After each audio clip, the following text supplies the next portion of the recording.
പിന്നെ 2 ദിവസം ഒരു ഫോണേ എടുത്തില്ലാന്ന്, പിന്നെ വിളിച്ചിട്ടില്ല, നിർത്തി. 3-ാം ദിവസം തൊട്ട് ഞാൻ വിളിച്ചിട്ടില്ല. ഞാൻ 48 മണിക്കൂറാണ് ട്രൈ ചെയ്ത്, പിന്നെ ഫിനിഷ്. പിന്നെ എന്തിനാ നമ്മൾ വിളിക്കുന്നത്? നമുക്കിത് മനസ്സിലാവില്ലേ?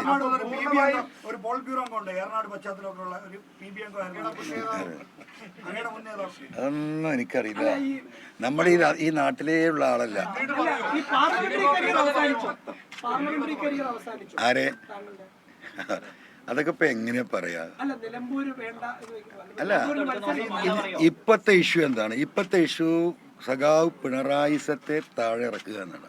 That is the only agenda in front of me. അല്ല, എനിക്കൊരു സീറ്റിൽ അല്ല, ഒരു മിനിറ്റ്. എനിക്ക് വിജയിക്കാനാണെങ്കിൽ ഇപ്പൊ തന്നെ രാജിവെക്കേണ്ട കാര്യം ഇവിടെ ഇരുന്നാ പോരെ? ഏത്? അതൊക്കെ നമുക്ക് പറയാം. താങ്കൾ ഈ ഉന്നത ശ്രേണിയിലുള്ള നേതാക്കളെ കുറിച്ച് പറയുന്നുണ്ട്. പക്ഷേ താങ്കൾ തന്നെ പറഞ്ഞ മീൻലോറി അടക്കമുള്ളവ പ്രതിപക്ഷ നേതാവിന്റെ ഞാൻ മീൻ ലോറി ഞാൻ എന്റെ നിലമ്പൂർന്ന് കൊടുന്ന ലോറി അല്ല, ഇവര് എഴുതി തന്ന ലോറിയാ. മനസ്സിലായില്ലേ? ആ എഴുതി തന്ന കാര്യം ഞാൻ പറഞ്ഞത്. ആ ലോറി അന്വേഷിച്ച് ഞാൻ അങ്ങോട്ടാ പോകേണ്ടത്? അത് പോകേണ്ടിരുന്ന വിജിലൻസ് ആണ്. ആരെങ്കിലും അല്ല എഴുതി തന്നത്. മുഖ്യമന്ത്രിയുടെ പൊളിറ്റിക്കൽ സെക്രട്ടറി എഴുതി തന്നത്. ആ പാർട്ടിയുമായി ആലോചിക്കാതെ എങ്ങനെയാ സ്പീക്കർ എനിക്കത് പെർമിഷൻ തരുന്നത്? എങ്ങനെ സ്പീക്കർ? ഞാൻ ഒരു വാറോല എഴുതി കൊടുത്താൽ സ്പീക്കർ പെർമിഷൻ തരുമോ? സ്പീക്കർ പെർമിഷൻ തരുന്നത് പാർട്ടിയുടെ നിർദ്ദേശം ഉണ്ടായിട്ടല്ലേ? അത് നിങ്ങൾ മനസ്സിലാക്കാത്തത് എന്താ? അല്ല, പി ശശിയോട് തെളിവൊക്കെ അത് വിജിലൻസിൽ വരുന്നതോട് കൂടിയിട്ട് MLA അത് ആ കാര്യങ്ങളാണല്ലോ പറഞ്ഞിട്ടുള്ളത്. അത് ഞങ്ങൾ നോക്കിക്കോളാന്ന് പറഞ്ഞ്. എനിക്കപ്പോൾ അദ്ദേഹം പറയുമ്പോൾ ഒരു 75% എനിക്ക് ബോധ്യമുണ്ട്. 75% ബോധിച്ചുകൊണ്ട് തന്നെയാണ്. 25% ചിലപ്പോൾ എമൗണ്ടിൽ വ്യത്യാസം ഉണ്ടാകും, വേറെ വല്ലതും ഉണ്ടാകും. അതിലപ്പുറം ഇതിനൊരു സാധ്യത അപ്പോഴും ഞാനും എൻ്റെ മനസ്സിൽ കണ്ടു. ഏതാ? അതിപ്പോൾ 200%. പലിശയും കൂടി ചേർത്തിട്ടാ. ലീഗ് പൊതുവിലൊരു സോഫ്റ്റ് പാർട്ടിയാണല്ലോ, നമുക്കറിയാലോ. അല്ലേ? ലീഗ് ഒരിക്കലും ഒരു ഹാർഡ് പാർട്ടി ആയിട്ടില്ല. League is a soft political party. അവരുടെ എല്ലാ വിഷയത്തിലും അവരുടെ ഒരു നിലപാടതാണ്. ഇപ്പോൾ മിനിയാന്ന് ബഹുമാനപ്പെട്ട ക്ലീമിസ് തിരുമേനി വരെ അവിടെ ഉണ്ട്. അപ്പോൾ ലീഗിൻ്റെ ഒരു ആറ്റിറ്റ്യൂഡ് പൊതുവിൽ ഇങ്ങനെയാണ്. അപ്പോൾ ആ ലീഗിനെയും ആ തങ്ങളെയാണ് ഇപ്പോൾ പിണറായി വർഗീയവാദിയാക്കുന്നത്. നിങ്ങൾ മനസ്സിലാക്കണം. RSSകാർ പറയില്ല, RSSകാർ. അത് നമുക്കറിയുന്ന പൊളിറ്റിക്കലി ആ ഘട്ടത്തിൽ അവരോട് നമ്മൾ എതിർത്ത് നിൽക്കുമ്പോഴും, രാഷ്ട്രീയപരമായിട്ടുള്ള എതിർപ്പുകൾ മുസ്ലിം ലീഗിനോട് നിൽക്കുമ്പോഴും നമ്മൾ ബഹുമാനിക്കേണ്ട വ്യക്തികളെ ആ ഒരർത്ഥത്തിൽ നമ്മൾ ബഹുമാനിക്കണ്ടേ? അങ്ങനെ ബഹുമാനിക്കപ്പെടുന്ന ഒരു സൊസൈറ്റിയെ മുസ്ലിം ലീഗിനെ RSSുമായും എന്താ പറയുക STPയുമായും ജമാഅത്ത് ഇസ്ലാമുമായി കൂട്ടിക്കെട്ടാനുള്ള ഈ വെപ്രാളം എന്നാ തുടങ്ങിയത്? ഈ പാർലമെൻറ്റ് ഇലക്ഷൻ റിസൾട്ടോട് കൂടിയല്ലേ? നിങ്ങളൊന്ന് ആലോചിച്ച് നോക്കൂ. അതിൻ്റെ മുമ്പ് ഇങ്ങനെ മെല്ലെ പറയുള്ളൂ. പാർലമെൻറ്റ് ഇലക്ഷൻ കഴിഞ്ഞതോട് കൂടിയിട്ട് എന്തായി? മുസ്ലിം ലീഗും അതും പോട്ടെ, ഈ പറയുന്ന ബഹുമാനപ്പെട്ട സാദിഖ് അലി തങ്ങളടക്കം എന്തായി? വർഗീയവാദിയായി.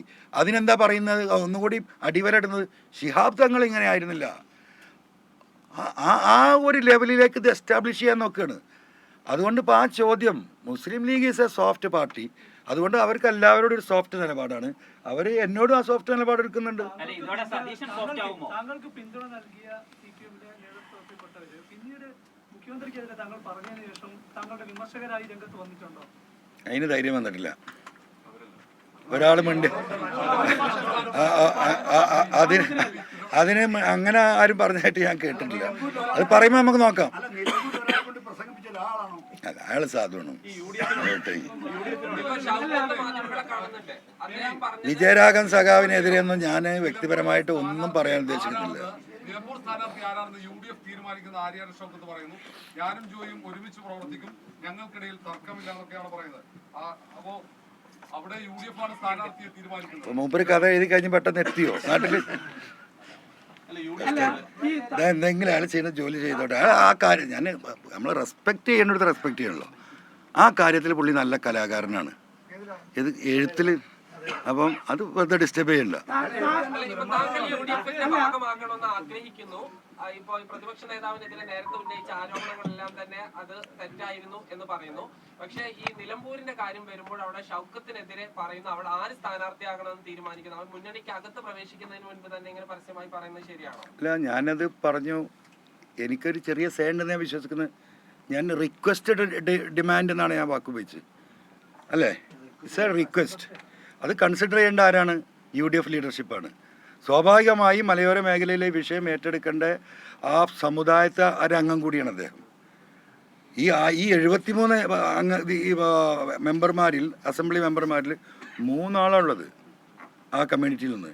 ഏകദേശം മലബാറിൻ്റെ ഈ പറയുന്ന മലയോര മേഖല നമ്മൾ എടുക്കുകയാണെങ്കിൽ 30% ഉണ്ടാവും ക്രൈസ്തവ കമ്മ്യൂണിറ്റി. അപ്പോൾ ഇത് അനുഭവിക്കുന്നവർക്കേ ഇത് പ്രസൻറ്റ് ചെയ്യാൻ പറ്റുള്ളൂ. ഇപ്പം എന്താ സണ്ണി ജോസഫ് നിൽക്കാതെ പറയല്ലോ എല്ലാ സമ്മേളനത്തിലും. കാരണം പുള്ളിക്കവിടെ ജീവിക്കാൻ വയ്യ, പുള്ളിക്കത് അറിയാം.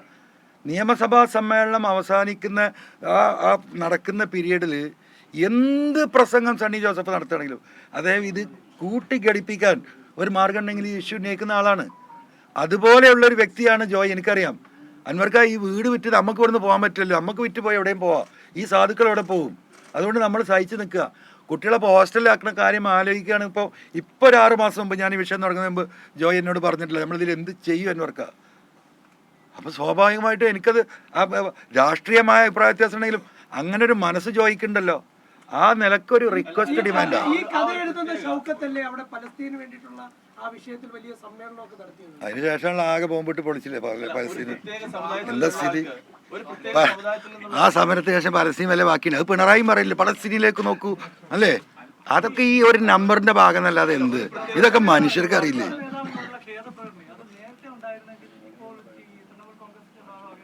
നേരത്തെ എന്തൊക്കെ കഴിഞ്ഞു പോയി മാഷെ, നമ്മളിപ്പത്തെ പറയാം. അല്ല അതൊക്കെ നിലനിൽക്കുന്നുണ്ടല്ലോ. അല്ല ആ ആക്ഷേപങ്ങൾ നിലനിൽക്കുകയും അന്വേഷണങ്ങൾ നടന്നുകൊണ്ടിരിക്കുകയും ചെയ്യാണ്. ആ അന്വേഷണത്തിൽ വസ്തുതയുണ്ടെന്നുള്ളതിൻ്റെ ഏറ്റവും അവസാനത്തെ തെളിവാണല്ലോ ഈ പറയുന്ന വിജിലൻസ് ഡയറക്ടർ അവരുടെ റിപ്പോർട്ട് തള്ളിയത്.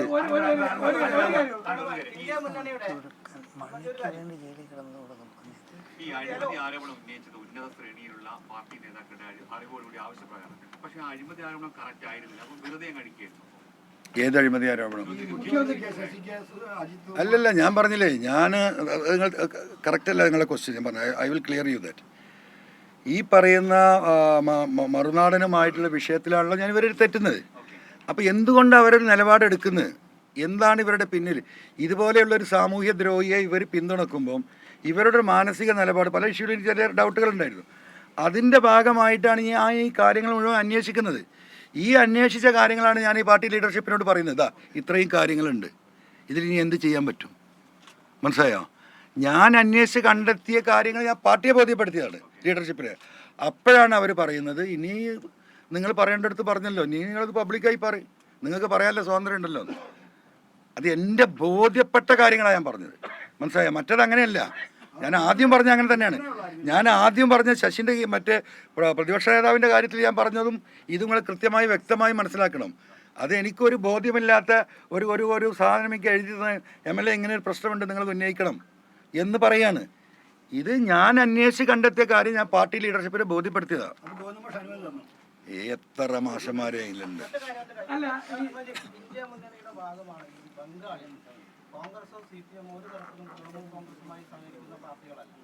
ആരാ പറഞ്ഞ?